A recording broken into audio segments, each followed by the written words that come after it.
नमस्कार दोस्तों, आपका हमारे चैनल एटी इंस्टीट्यूट में स्वागत है।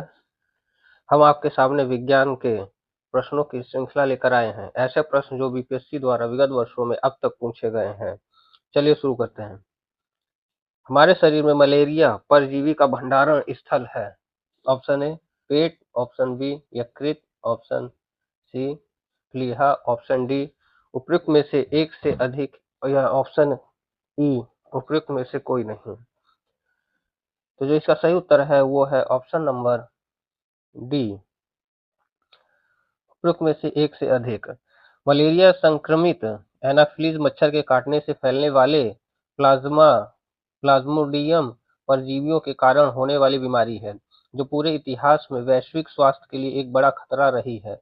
मनुष्यों को संक्रमित करने वाली प्लाज्मोडियम की 6 प्रजातियों में से प्लाज्मोडियम फॉल्सीपैरम और प्लाज्मोडियम विवैक्स मलेरिया स्थानिक क्षेत्रों की आबादी के लिए सबसे ज्यादा स्वास्थ्य खतरा उत्पन्न करते हैं। इससे यकृत एवं प्लीहा दोनों, यानी कि ऑप्शन बी और सी दोनों ही प्रभावित होते हैं। इसलिए ऑप्शन नंबर डी उपयुक्त में से एक से अधिक सही विकल्प है। अगला प्रश्न, ट्रेकोमा रोग का संबंध है। ऑप्शन ए फेफड़े, ऑप्शन बी कान से, ऑप्शन सी आंखों से, ऑप्शन डी उपयुक्त में से एक से अधिक, ऑप्शन ई उपयुक्त में से कोई नहीं। तो जो इसका सही उत्तर है वो है ऑप्शन नंबर सी, आंखों से। ट्रै ट्रैकोमा रोग का संबंध आंख से है। ट्रैकोमा एक संक्रामक रोग है जो कि क्लेमाइडिया ट्रैकोमिटिस जीवाणु के कारण होता है। संक्रमण के कारण पलकों में की भारी भीतरी सतह खुरदरी हो जाती है। इस खुरदरेपन से आंखों में दर्द, कार्निया का टूटना और अंततः अंधापन हो सकता है। अगला प्रश्न, मलेरिया फैलाने के अतिरिक्त एनाफिलीज मच्छर वाहक हैं। ऑप्शन ए डेंगू एवं फाइल ऑप्शन ए डेंगू एवं फाइलेरियासिस, ऑप्शन बी डेंगू एवं एन्सेफेलाइटिस, ऑप्शन सी एन्सेफेलाइटिस एवं फाइलेरियासिस, और ऑप्शन ई उपयुक्त में से कोई नहीं। तो जिसका सही उत्तर है ऑप्शन नंबर सी, यानी कि एनाफिलीज मच्छर मलेरिया फैलाने के अतिरिक्त एन्सेफाइलिटिस एवं फाइलेरियासिस नामक रोग का वाहक है। एनफ्लूएंजा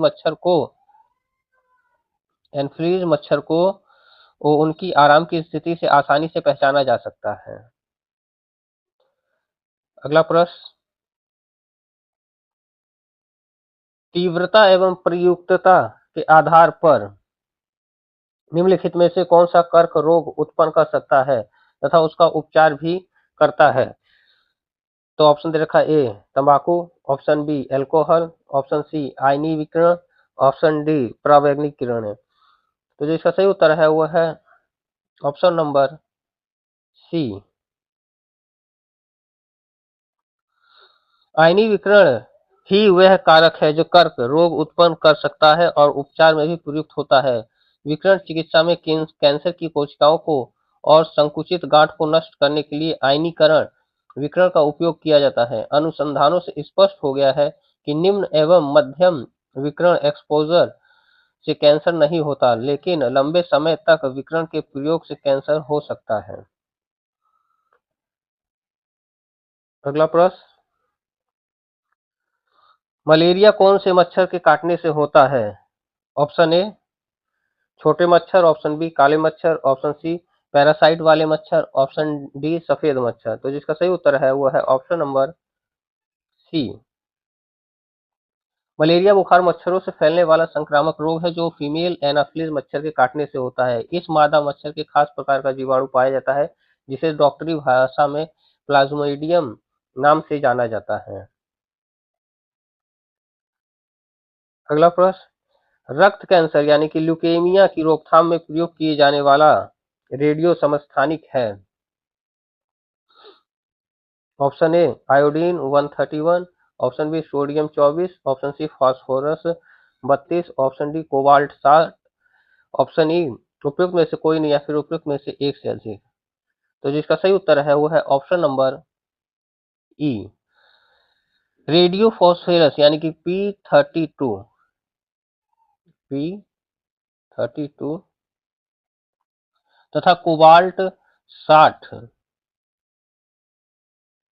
का उपयोग ल्यूकेमिया एक प्रकार का रक्त कैंसर के इलाज में किया जाता है।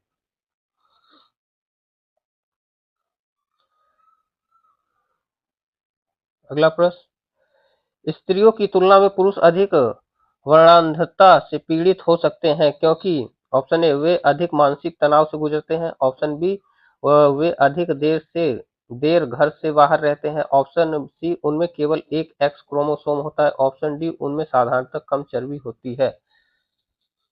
तो जो इसका सही उत्तर है वो है ऑप्शन नंबर सी, स्त्रियों की तुलना में पुरुषों में वर्णांधता से अधिक पीड़ित हो जाते हैं क्योंकि स्त्रियों में दो यानी कि एक्स एक्स क्रोमोसोम यानी कि जो लिंग निर्धारक क्रोमोसोम होते हैं, जिससे एक एक्स जो वर्णांधता के जीन को यदि वहन करता है तो दूसरा सामान्य एक्स क्रोमोसोम उसे संतुलित कर देता है। इस तरह महिला केवल वाहक का कार्य करती है, पीड़ित नहीं होती, जबकि पुरुष रोगग्रस्त हो जाते हैं। अगला प्रश्न, निम्नलिखित में से कौन से जोड़े सही सुमेलित है? यहाँ देखिए चार जोड़े दे रखे हैं कि एनोरेक्सिया नींद संबंधी विकार, ऑप्शन बी दे रखा है इंसोम्निया खाने का विकार, ऑप्शन तीन दे रखा, तीसरा कथन है डिस्पेनिया सांस की तकलीफ, एनोसीमिया गंध के आंशिक एवं पूर्ण हानि। नीचे दिए कूट का प्रयोग करके हमें सही उत्तर का चयन करना है। यहाँ दिया गया है कि कौन से जोड़े सही सुलेमित हैं। यहाँ ऑप्शन ए दे रखा है केवल तीसरा और चौथा, ऑप्शन बी दे रखा है केवल पहला और दूसरा, ऑप्शन सी दे रखा है केवल दूसरा और तीसरा, और ऑप्शन डी दे रखा है उपयुक्त सभी। तो जो इसका सही उत्तर है वो है ऑप्शन नंबर ए, केवल तीसरा और चौथा, यानी कि डिस्पेनिया सांस की तकलीफ और एनोसिमिया गंध की आंशिक एवं पूर्ण हानि होती है। यहाँ देखा है एनोरेक्सिया यानी कि एनोरेक्सिया नर्वोसा भोजन से संबंधित विकार है। इस रोग से पीड़ित व्यक्ति अपने शरीर के भार को लेकर सशंकित रहता है, जिसके कारण वह भोजन खाने से बचता है। और यहाँ दे रखा है नींद से संबंधित विकार, इन इंसोम्निया इंसोम्निया एक निद्रा विकार है, यानी कि इसका ये होना चाहिए था और इसका ये होना चाहिए था। निद्रा विकार है, इस रोग में पीड़ित व्यक्ति को नींद आने में कठिनाई, अत्यधिक नींद लेना, गुणवत्तापूर्ण नींद न आना समय से समस्या से ग्रसित रहता है। और डिस्पीनिया सांस की समस्या से संबंधित विकार है, और एनोसीमिया गंध की समस्या से संबंधित विकार है। इस रोग से ग्रसित व्यक्ति को सूंघने में समस्या होती है। अगला प्रश्न, निम्नलिखित कथनों पर विचार कीजिए। और पहला कथन दे रखा है टेनियासिस एक आंत का संक्रमण है जो कि टैपवर्म की तीन प्रजातियों यानी कि टेनिया सोलियम, टेनिया सगिनाटा और टेनिया एशियाटिका के कारण होता है।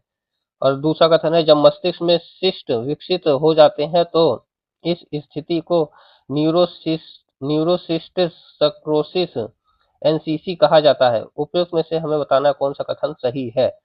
यहाँ ऑप्शन दे रखा है कि ऑप्शन ए दे रखा है एक और दो दोनों ही कथन सही है, ऑप्शन बी दे रखा है केवल एक, ऑप्शन सी दे रखा है केवल दो, ऑप्शन डी दे रखा है उपयुक्त में से कोई नहीं।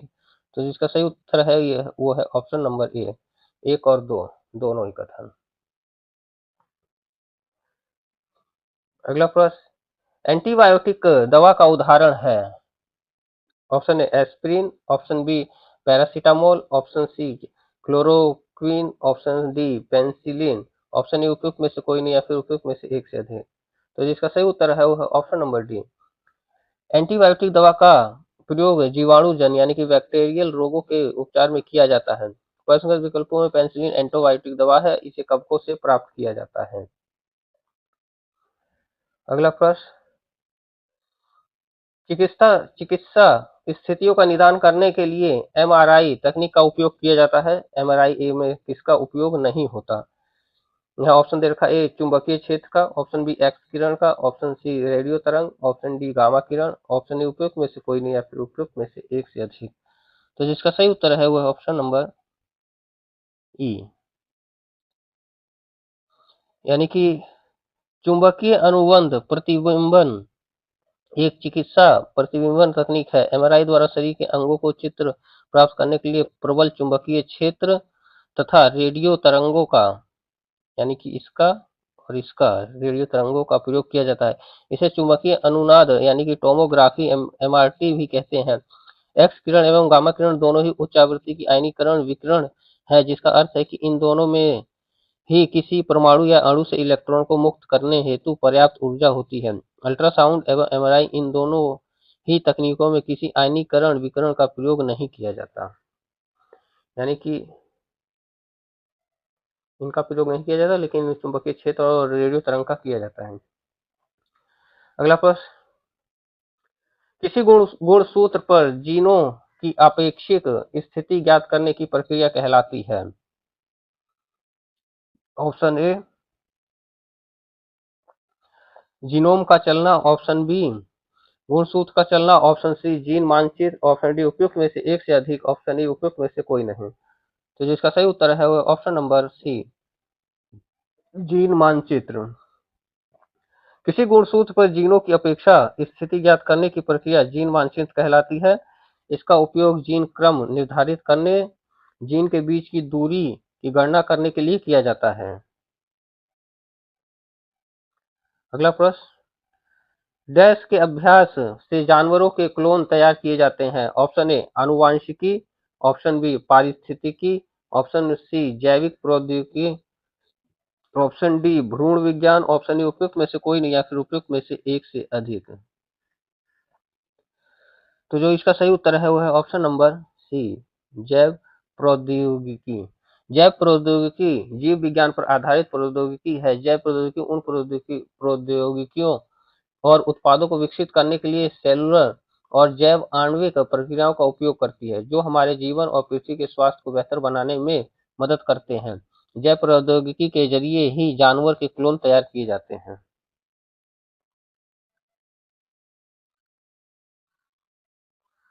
अगला प्रश्न, कच्चे फलों को कृत्रिम रूप से पकाने के लिए प्रयोग में लाई जाने वाली गैस का नाम है। Option A ammonia, option B acetylene, option C carbon monoxide, option D ethylene. तो जिसका सही उत्तर है वो है ए और डी, यानी कि दोनों, वो बी और डी, ए नहीं, एसिटिलीन और एथिलीन। फलों को पकाने में एसिटिलीन और एथिलीन दोनों गैसों का उपयोग किया जाता है। यद्यपि वर्तमान में एसिटिलीन के द्वारा फल पकाने पर प्रतिबंध लगा दिया गया है, तो प्राकृतिक रूप से फल एथिलीन हार्मोन द्वारा पकता है। कृत्रिम रूप से फल पकाने के लिए भी एथिलीन गैस का प्रयोग किया जा रहा है। अगला प्रश्न, किस वैज्ञानिक चिकित्सक ने पहली बार टीकाकरण की शुरुआत की थी।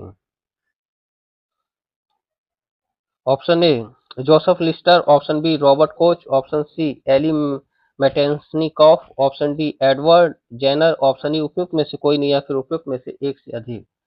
तो जिसका सही उत्तर है वह option number D Edward Jenner.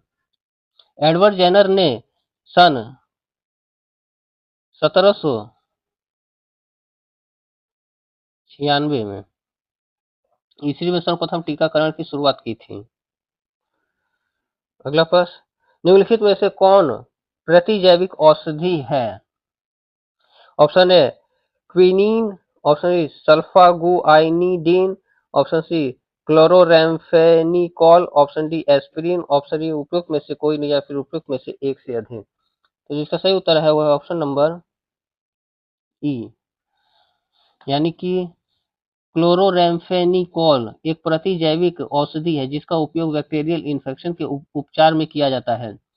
सल्फागुआनिडीन एक प्रकार का सल्फोनामाइड प्रतिजैविक है जो कि जीवाणुरोधी एजेंट के रूप में कार्य करता है। इस प्रकार इस प्रश्न के लिए एक से अधिक विकल्प सही है, यानी कि डी ऑप्शन उपयुक्त में से एक से अधिक के संदर्भ में सही है। अगला ऑप्शन, हरगोविंद खुराना को किस आविष्कार के लिए सम्मानित किया गया? ऑप्शन ए प्रोटीन के संश्लेषण के लिए, ऑप्शन बी जीन के संश्लेषण के लिए, ऑप्शन सी नाइट्रोजीनिस क्षारों के संश्लेषण के लिए, ऑप्शन डी उपयुक्त में से कोई नहीं। तो जिसका सही उत्तर है वो ऑप्शन नंबर बी, जीन के संश्लेषण के लिए। हरगोविंद खुराना को जीन संश्लेषण के लिए वर्ष 1968 में चिकित्सा का नोबेल पुरस्कार दिया गया। उन्होंने अपनी खोज से आनुवांशिक कोड की व्याख्या की और प्रोटीन संश्लेषण में इसकी भूमिका का पता लगाया। अगला प्रश्न, वेक्टर टीके प्रतिरोधक शक्ति प्रदान करने के लिए कैसे काम करते हैं? ऑप्शन ए सीधे कोशिकाओं में प्रवेश कराकर एवं उन्हें स्पाइक प्रोटीन बनाने में सक्षम बनाकर, ऑप्शन बी किसी कमजोर या निष्क्रिय वायरस को शरीर में प्रवेश कराकर, ऑप्शन सी शरीर में रोगजनकों पर सीधा हमला कर और उन्हें नष्ट कर, ऑप्शन डी वायरस को किसी भी विभिन्न वायरस से संशोधित संस्करण में रख कर। तो जिसका सही उत्तर है वो है ऑप्शन नंबर सी, शरीर में रोगजनकों पर सीधा हमला करके और उन्हें नष्ट कर। अगला प्रश्न, अंगोरा ऊन किससे निकाला जाता है? ऑप्शन ए खरगोश, ऑप्शन बी लोमड़ी, ऑप्शन सी बकरी, ऑप्शन डी भेड़, ऑप्शन ए उपयुक्त में से कोई नहीं या फिर उपयुक्त में से एक से अधिक। तो जो इसका सही उत्तर है वो है ऑप्शन नंबर ए, खरगोश। अंगोरा ऊन अंगोरा खरगोश से प्राप्त किया जाता है और अंगोरा बकरे से मोहेयर प्राप्त होती है।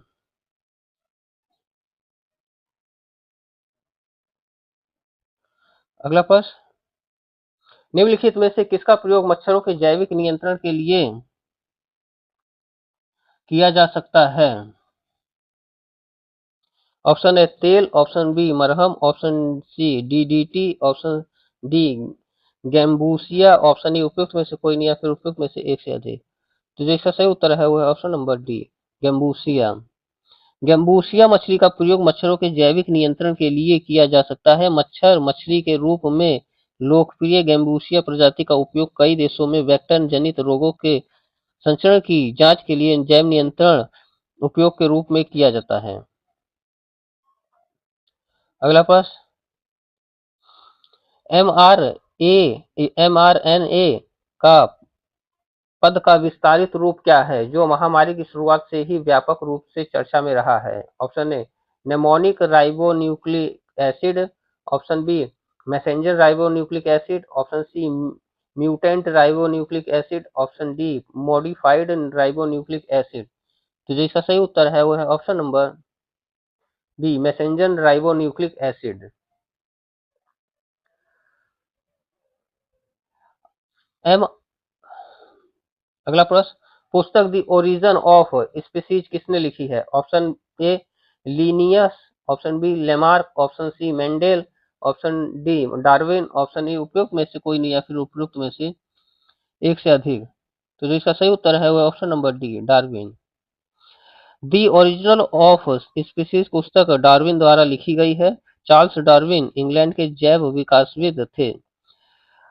इनके द्वारा प्रस्तुत विकासवाद को डार्विनवाद या प्रकृतिवाद वर्णवाद कहते हैं।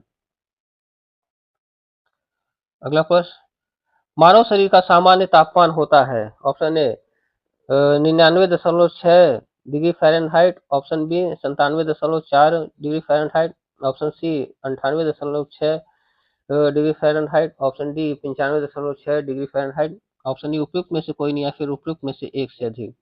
तो जिसका सही उत्तर है वह option number C, 98.6 degree Fahrenheit.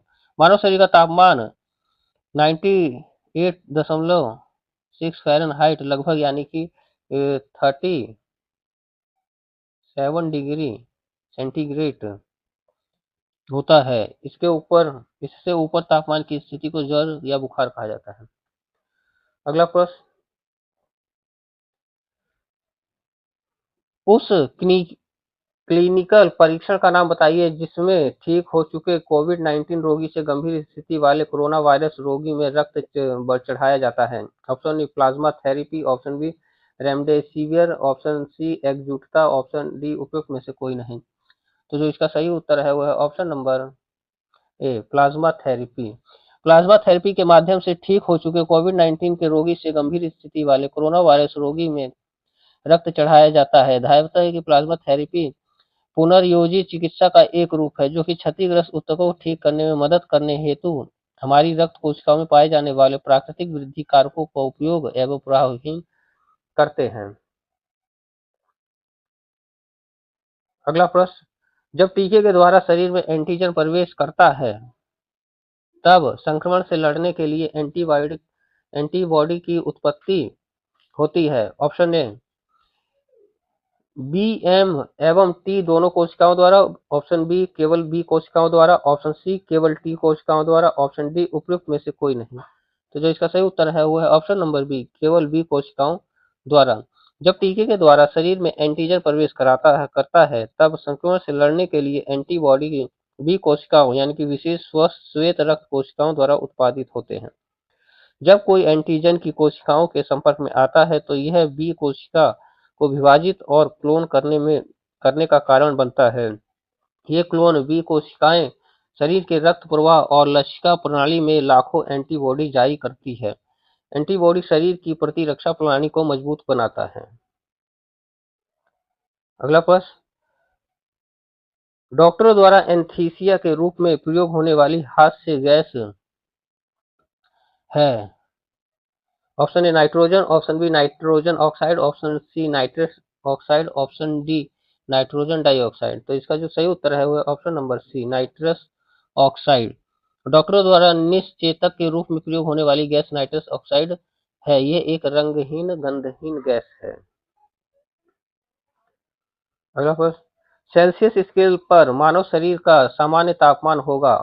Option A 31 degree centigrade, option B 98.4 degree centigrade, option C 36.9 degree centigrade, option D 31 degree तो 31.5 degree centigrade.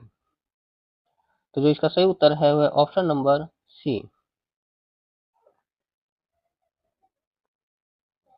36.9 degree centigrade. Celsius scale पर मानव शरीर का तापमान 36.9 डिग्री सेंटीग्रेड होता है और फ़ारेनहाइट में उसका मान 98.4 डिग्री फ़ारेनहाइट लगभग 98.6 डिग्री फ़ारेनहाइट होता है। अगला प्रश्न, बिल तथा मेलिंडा गेट्स फाउंडेशन द्वारा स्थापित भारत के लिए कार्यक्रम आह्वान किसके प्रतिरोध के लिए कार्यरत है। Option A dengue, option B polio, option C HIV, option D filaria. तो जो इसका सही उत्तर है वो है option number C HIV AIDS के लिए। यानी कि भारत में HIV एड्स की रोकथाम हेतु बिल एवं मेलिंडा गेट्स फाउंडेशन द्वारा प्रायोजित पहल आह्वान की शुरुआत वर्ष 2003 में हुई थी। अगला प्रश्न, एक पेड़ के तने में मृदा सतह से 1 मीटर दूरी पर एक कांटी ठोकी जाती है। 2 वर्ष बाद वह कांटी ऑप्शन ए उसी जगह पर रहेगी, ऑप्शन बी अगल बगल जाएगी, ऑप्शन सी ऊपर हो जाएगी, ऑप्शन डी उपयुक्त में से कोई नहीं। तो जो इसका सही उत्तर है वो है ऑप्शन नंबर ए उसी जगह पर रहेगी। एक पेड़ के तने में मृदा सतह से 1 मीटर दूरी पर एक कांटी ठोकी जाती है। 2 वर्ष बाद वह कांटी उसी जगह पर रहेगी क्योंकि पौधे की लंबाई शीर्ष विभज्योतक द्वारा बढ़ती है। शीर्ष यानी शीर्षस्थ विभज्योतक जड़ और टहनी के सिरे पर उपस्थित होता है। चूंकि तने में कील ठोकी गई है इस हिस्से में स्थायी उत्तक विभाजित नहीं होता। अगला प्रश्न, पार्किंसन बीमारी के उपचार के विकास के लिए किसको नोबेल पुरस्कार दिया गया। Option A Arvid Carlsson, option B John F Enders, option C Robert V Laughlin, option D Walter Kohn, option उपयुक्त में से कोई नहीं या फिर उपयुक्त में से एक से अधिक। तो जिसका सही उत्तर है वह है ऑप्शन नंबर आर्विड कार्लसन। अगला प्रश्न, कौन सा दिन डायबिटीज दिवस के रूप में मनाया जाता है। ऑप्शन ए 14 फरवरी, ऑप्शन बी 14 मई, ऑप्शन सी 14 सितंबर, ऑप्शन डी 14 नवंबर। तो जिसका सही उत्तर है वह है ऑप्शन डी 14 नवंबर। विश्व में दिवस प्रतिवर्ष 14 नवंबर को मनाया जाता है? अगला प्रश्न, निम्नलिखित में से कौन सी विकिरणें शरीर के दर्द से राहत पाने के लिए उपयोग की जाती हैं? ऑप्शन ए इंफ्रारेड विकिरण, ऑप्शन बी यूवी विकिरण, ऑप्शन सी दृश्य विकिरण, ऑप्शन डी इनमें से कोई नहीं। तो जो इसका सही उत्तर है वह है ऑप्शन नंबर ए इंफ्रारेड विकिरण। अवरत विकिरण यानी कि इंफ्रारेड विकिरण का उपयोग शरीर में दर्द में राहत पाने के लिए किया जाता है। अगला प्रश्न, लाइकेन किस वायु प्रदूषक के प्रति संवेदनशील होते हैं? Option A methane, option B carbon monoxide, option C sulphur dioxide, option D उपयुक्त में से एक से अधिक, ऑप्शन डी उपयुक्त में से कोई नहीं। तो जो इसका सही उत्तर है वो है option number C sulphur dioxide. Sulphur lichen वायु प्रदूषण के प्रति संवेदनशील होते हैं, खास तौर पर सल्फर डाइऑक्साइड के प्रति अत्यधिक संवेदनशील होते हैं। लाइकेन वायुमंडलीय प्रदूषण के संकेतक के रूप में कार्य करते हैं। अगला प्रश्न, प्रोटिस्टा समूह में निम्नलिखित में से कौन शामिल है? ऑप्शन ए एक कोशिकीय यूकेरियोटिक जीव, ऑप्शन बी हेट्रे हेटेरोट्रॉफिक यूकेरियोटिक जीव, ऑप्शन बी सभी हरे पौधे, ऑप्शन डी उपयुक्त में से कोई नहीं। तो जिसका सही उत्तर है वह है ऑप्शन नंबर ए एक कोशिकीय यूकेरियोटिक जीव। अगला प्रश्न, टमाटर किस अम्ल का प्राकृतिक स्रोत है? ऑप्शन ए एसिटिक अम्ल, ऑप्शन बी टार्ट्रिक अम्ल, ऑप्शन सी ऑक्सैलिक ऑक्सैलिक अम्ल, ऑप्शन डी उपयुक्त में से कोई नहीं। तो जो इसका सही उत्तर है वह ऑप्शन नंबर डी ऑक्सैलिक अम्ल। टमाटर ऑक्सैलिक अम्ल का एक प्राकृतिक स्रोत है। इसका रासायनिक सूत्र सी ओ ओ एच 2 है। ऑक्सैलिक अम्ल एक कार्बनिक यौगिक है जो प्रायः हरी पत्तेदार सब्जियों में भी अल्प मात्रा में पाया जाता है, जैसे पालका एसिटिक अम्ल सिरके में पाया जाता है और साइट्रिक एसिड खट्टे फलों में पाया जाता है। अगला प्रश्न, जब हम बकरी या भेड़ का मांस खाते हैं तब हम ए प्राथमिक उपभोक्ता है, ऑप्शन बी द्वितीयक उपभोक्ता है, ऑप्शन सी तृतीयक उपभोक्ता है, ऑप्शन डी उपयुक्त में से कोई नहीं। तो जो इसका सही उत्तर है वो ऑप्शन नंबर बी द्वितीयक उपभोक्ता है। मानव एवं अन्य जीव सर्वाहारी होते हैं, मांसाहारी द्वितीयक या गौण उपभोक्ता होते हैं, शाकाहारी प्राथमिक उपभोक्ता होते हैं और प्राथमिक उत्पादक पौधे होते हैं। प्राथमिक उत्पादक पौधे होते हैं। अगला प्रश्न, पोलियो की बूंद किस उम्र में दे सकते हैं? ऑप्शन ए 1 साल, ऑप्शन बी 10 साल, ऑप्शन सी 50 साल, ऑप्शन डी 70 साल। जिसका सही उत्तर है वो ऑप्शन नंबर ए 1 साल। अगला प्रश्न, चेचक का टीका कहाँ से बनता है? ऑप्शन ए पेड़ों से, ऑप्शन बी रासायनिक अभिक्रिया से, ऑप्शन सी भेड़ों से, ऑप्शन डी जमीन से। तो जो इसका सही उत्तर है वो है ऑप्शन नंबर सी भेड़ों से। भारत में भेड़ और बकरी चेचक के टीकों के लिए रोमेनियन स्ट्रेन और रानीपेट स्ट्रेन से भी टीके का विकसित किया गया है। ये टीके जीवित शीर्णकृत रूप से उपलब्ध हैं। अगला प्रश्न, वसा और तेल युक्त भोजन में मिलाए जाने वाले पदार्थ को डैश कहा जाता है?